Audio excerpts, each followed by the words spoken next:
Hello, good morning everyone. अभी एक information बताना था कि सब लोग अभी पूछ रहे हैं कि इग्नू बीएड का जो एंट्रेंस हुआ है उसका रिजल्ट, मतलब उसका जो स्कोर कार्ड कब तक आएगा और स्कोर कार्ड के बाद कितने दिनों में उसका मेरिट आएगा। तो इसके बारे में हम आज डिस्कस करेंगे।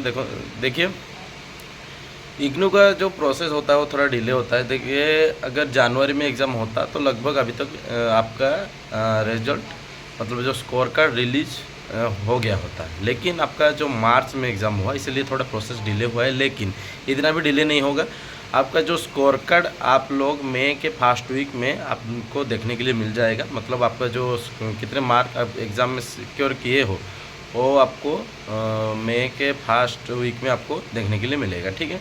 तो ये जो स्कोर कार्ड रिलीज़ होने के बाद आपको क्या होता है, कितने तो डिफरेंट आरसी का मेरिट लिस्ट अलग अलग टाइम में आता है। तो लगभग वही 8-10 दिन के अंदर में मतलब जो अलग अलग गैप में आ जाता है। मतलब 8-10 दिन के अंदर के सपोज एक आरसी का निकल गया आपका अगस्त में, तो दूसरे का भी उसी अगस्त के महीने में आ जाता है। मतलब गैप वही 8-10 दिन का रहता है, बाकी नहीं।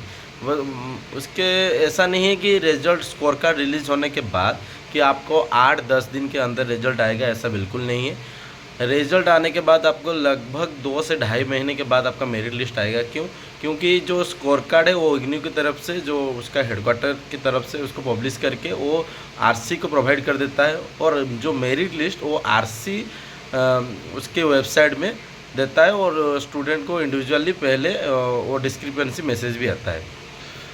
तो स्कोर कार्ड रिलीज़ होने के बाद वो आरसी वेबसाइट में आपको आप जो आरसी में अप्लाई किए हैं, सपोज कोई भुवनेश्वर आरसी में अप्लाई किया है, या फिर कोई आरसी अनुगुण में, या फिर आरसी कोरापुट में, डिफरेंट आरसी में आप अप्लाई किए हो, उसी आरसी का वेबसाइट में जाके आपको चेक करते रहना है कि उसका मेरिट लिस्ट आया कि नहीं।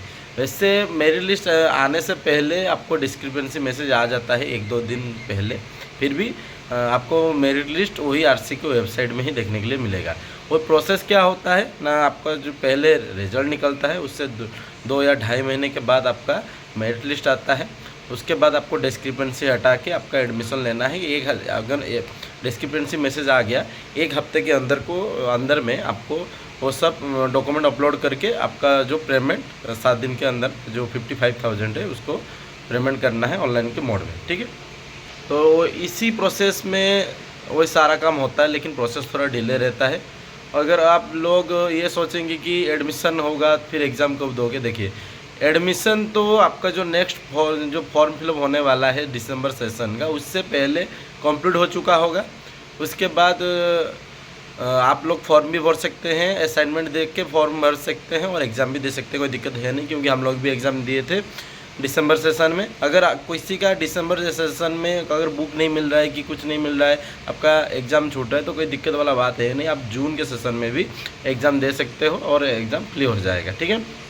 लेकिन मेरिट लिस्ट आने में अभी टाइम है। पहले स्कोर कार्ड रिलीज़ हो जाएगा मई के महीने में, उसके बाद लगभग अगस्त महीने तक आपका जो मेरिट लिस्ट, अगस्त या सितंबर भी हो सकता है, क्योंकि आपका रिजल्ट पब्लिश जो फर्स्ट मेरिट लिस्ट होगा, क्योंकि आपका एग्ज़ाम जो लेट हुआ है मार्च महीने में, इसलिए आपका प्रोसेस डिले होगा। लेकिन सितंबर तक आपका एडमिशन कंफर्म हो जाएगा। उसके बाद आईडी कार्ड रिलीज़ हो जाएगा। उसी हिसाब से स्टेप बाय स्टेप आपका वही प्रोसेस फॉलो होता है। और जो उसके बाद एडमिशन के बाद कुछ दिनों में आपका स्टडी सेंटर अलर्ट हो जाएगा। उसी हिसाब से आप जो स्टडी सेंटर आप खुद के हिसाब से चूज करोगे। मतलब आपका जो एडमिशन कंफर्म हो जाए तो आप स्टडी सेंटर खुद के हिसाब से चूज करोगे। अगर उधर सीट वैकेंट होगा तो लगभग हो जाता है खुद के हिसाब से ही स्टडी सेंटर जो आप सपोज अप्लाई किए हैं उसी में ही हो जाता है। तो इसमें कोई दिक्कत वाला बात है नहीं। लेकिन अभी तो रिजल्ट के लिए वेट करना पड़ेगा, मेरिट लिस्ट के लिए। लेकिन आपका स्कोर कार्ड जल्दी ही आने वाला है, तो वही इन्फॉर्मेशन देना था, ठीक है। तो अभी हम चलते हैं, थोड़ा सुबह तो स्कूल जाना है। अभी तो स्कूल छुट्टी हो गया है, तो देखते हैं क्या होने वाला है। लेकिन अभी स्कूल पहुंचना है, ठीक है। बाद में मिलते हैं।